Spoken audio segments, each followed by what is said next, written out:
and time is also ticking. That will also help me to organize my presentation, Mr. Speaker. What? Sorry, you said the what? The time, you know, the gazetteman goes up to midnight. Correct. So we have the usual 20 minutes because this is a motion.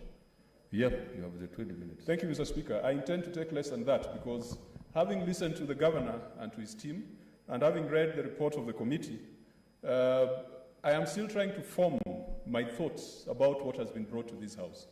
Mr. Speaker, when this House voted to try this matter through a committee, we gave the team of 11, men and women who were not imposed on us, men and women who were chosen by our respective coalitions.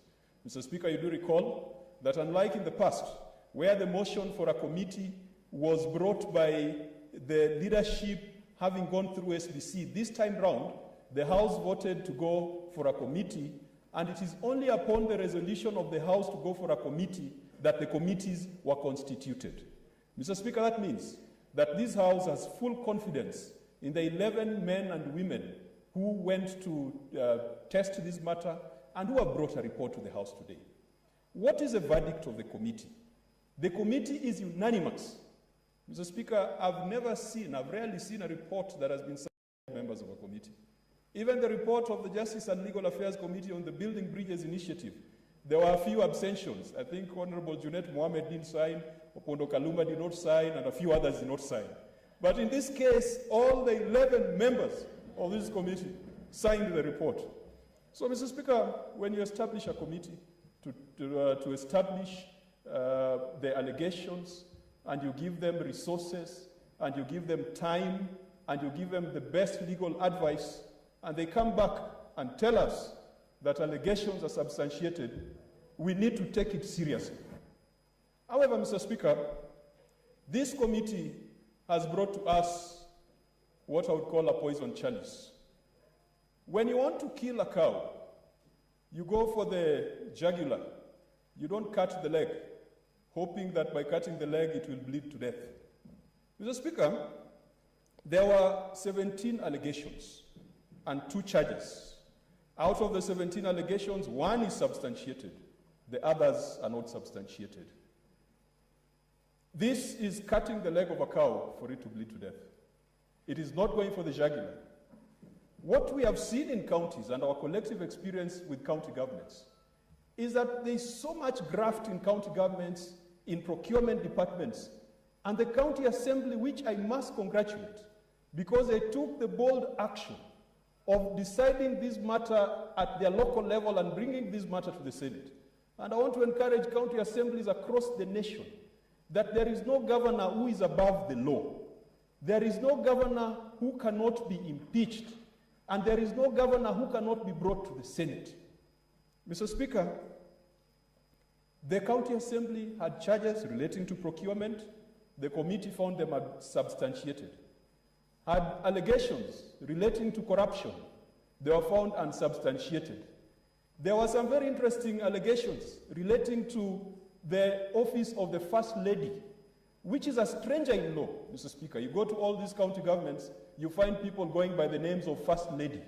That's absolute hogwash. I don't see anywhere in the County Governments Act or any of the relevant pieces of statute where you have someone called a First Lady to be utilizing county resources and to be blackmailing and intimidating officers in county governments. And I like the way the chair of the committee said it, that you cannot stop a governor from being romantic and intimate with a wife. Be romantic and intimate in your bedroom and in your house, but not within the precincts of the county government where you're the chief executive officer. Mr. Speaker, the reason why I say that we are trying to bleed the cow to death by cutting its leg is because the focus of the charges or the focus of the allegations have been on the health sector. And nothing is more important than the health sector to county governments. Because this is one of the most important functions, leave alone roads. If you build roads and your people are dying, then you are doing nonsense. You are not doing anything of value to your people. And I think that if we focus properly on the health sector, 47 governors plus 1 president would be impeached today. If there is someone who has failed to deliver health services to the people of the Republic of Kenya in the midst of the COVID pandemic, Mr. Speaker, we have reports from the Health Committee, the head of state, and his bureaucrats. If you look at our respective counties, each county, right now the Health Committee is looking at COVID expenditure for each of the 47 county governments. There is no single county government that has justified its expenditure on COVID funds. It is this House that looked at the managed equipment scheme, and we failed to get a resolution on the managed equipment scheme. Today we have said this governor should go home, and so far we have the report of the committee, and I think that's a default position, that the governor should go home, because the renal units that were supplied to him through an opaque process called the managed equipment scheme were not working. How many counties have failed to use their renal units, their dialysis units, their ICUs are not working, for reasons as small as electricity and reasons as small as the poor quality of water? I visited Samburu, Mr. Speaker. I found the managed equipment scheme equipment were all kept in boxes. Why? Because they did not have a reliable supply of water in those health facilities. But this House failed to come to a resolution. Of course, we did come to a resolution because the Health Committee told us that the managed equipment scheme was a fraud, but the House did not confirm that report by the Health Committee. But the governor has failed to put in place the renal units, and for this, he has compromised the health of the people of Wajir. Mr. Speaker, a health worker died due to lack of oxygen. This is gross negligence. But this gross negligence extends to 47 county governments. In my own county of Homa Bay, Mr. Speaker, it is sad that we lost a young nurse who was at the Rachonyo District Hospital, died because of COVID complications. And if the MCAs of Homa Bay are watching this, if the Wajir governor can be impeached because a health worker died because of lack of oxygen, I want to encourage them to impeach my governor because a health worker also died because the county government could not provide that health worker with appropriate care. Mr. Speaker, we have read in the report that Wajir County has allocated 22% of its budget to the health sector. I think if we did a study on allocations to the health sector by counties, this probably could rank among the best.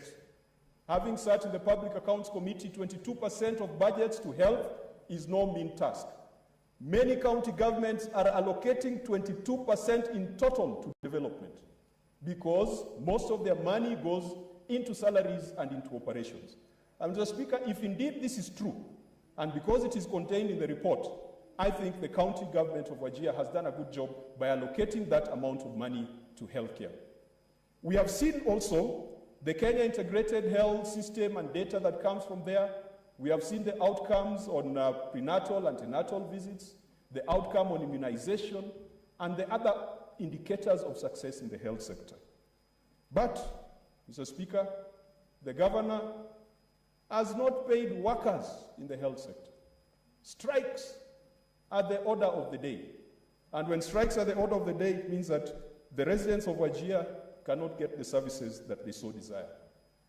For all the 47 counties where health workers consistently strike, like Homa Bay County, like Kisumu County, like those other counties, impeach your governors, because today we are impeaching the governor of Wajir because his health workers are going on strike. And if today we establish that that is impeachable, then I want to see 47, the other 46 county governors coming to this House to be impeached if we are using the same standard. Mr. Speaker, I read in the report that out of 50 doctors, of such number, 20 doctors are away. They are away on study leave. We as senators, every other day we get calls from health workers. They have gotten scholarships. Mr. Speaker, the other day I was dealing with a case where a young doctor got a scholarship to go to Muhimbili in Tanzania to study oncology. And we know what menace cancer is in this country. And we know how short we are of qualified oncologists in our country governments. The CEC and the people in the county refused to give her the opportunity to go and study. Why? Because they thought that they had to deal with malaria and other basic things rather than issues like oncology. Even if we are impeaching the governor of Wajir today, but we must hail him for ensuring that his doctors are receiving training. 20 out of 50 doctors on training, and I hope they're on full scholarship, that they didn't just acquire those opportunities on their own. Mr. Speaker, that to me tells a story of a government that out of its many bad policies, at least it has one good policy on development of its staff. Mr. Speaker, the CEO of the county is the governor. The person responsible for health services is the CEC and the chief officer for health. And I think the decision we are going to make today will be precedent-setting. Mr. Speaker, in the past, even when some of us here, a few of us here were governors before they came to this house, we have insisted that the governor is a chief executive officer. If a spoon disappears in the stores, the governor must tell us why the spoon disappeared in the store, because he's a CEO and the buck stops there. Now, what I've seen in many counties is that when the health sector is messed up, they first deal with the CEC Health. They first impeach the CEC Health. I don't know whether the honorable members from Wajir dealt with the CEC Health, dealt with the Chief Officer Health.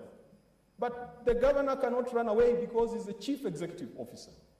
I would love to see a situation where the governor is being impeached and it's being confirmed at the Senate, but the CEC Health is also taking responsibility for his inefficiency and for his incapacity and for his failure to provide health services to the people of Wajir. I've seen in other counties, and Mr. Speaker, I want to use this opportunity to educate our members of county assembly, not just in Homa Bay County, but in the other 46 county assemblies. When the health sector is suffering, which is such an important devolved function, do not run around dealing with small fish, dealing with their menace. And I think that the formula of Wajir is important, that the CEO, when he wakes up in the morning, he must know what is going on in the health sector. My county, I came back from Homa Bay today. In the referral hospital, there is no toilet for outpatient visitors. In a county referral hospital, Mr. Speaker, and you ask yourself if there was going to be an outbreak of cholera or other diseases that are spread through human waste, what is going to happen? And you know what my brothers and sisters in Homa Bay did? They impeached the CEC Health, Professor Buga, and then, after impeaching him, told the governor to take over the health docket. If the governor has failed in supervising his CEC, if he has failed in pushing his CEC to ensure that there is quality in that department, how else are you going to tell the governor to take over that function if he has already abdicated his duty in the first place? Mr. Speaker, if we impeach the governor of Wajir, or when we impeach the governor of Wajir, depending on where you stand, because the committee has told us we should impeach him because 1 out of 17 allegations have been substantiated. And those are our rules. That is not an invention of the chair of the committee, and that's not an invention of the 11 men and women. If one charge is substantiated and we confirm that, the governor goes home. Mr. Speaker, the issue of insecurity that cuts across not just the health sector, but even the education sector.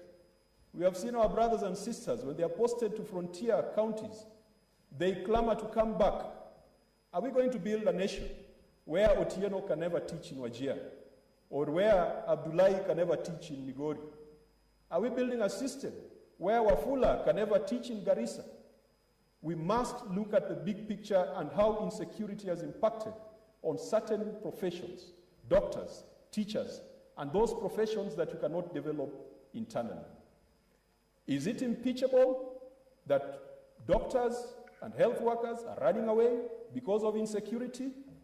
We will impeach the governor of Wajir, and once we impeach him, let's impeach the president, because he's the one responsible for providing and guaranteeing the security of all professionals in this republic. Mr. Speaker, the will of the people, if you look at the numbers, you will see that 41% of the 118,000 voters in Wajir had confidence in Governor Mahmoud. Mr. Speaker, sometimes I like it when you allow people to enjoy or to suffer the consequences of their bad decisions. If the 41% made a bad decision, we probably should allow them to enjoy the consequences of that bad decision of electing Governor Mahmood. We should allow them the pleasure or the pain of Governor Mahmood's leadership because it was a majority. But then again, Mr. Speaker, it is our duty as Parliament to relieve the 59% who did not support Governor Mahmood of the suffering, of the tyranny of the 41% that supported Governor Mahmood. Mr. Speaker, the committee has advised us accordingly, unanimously. The committee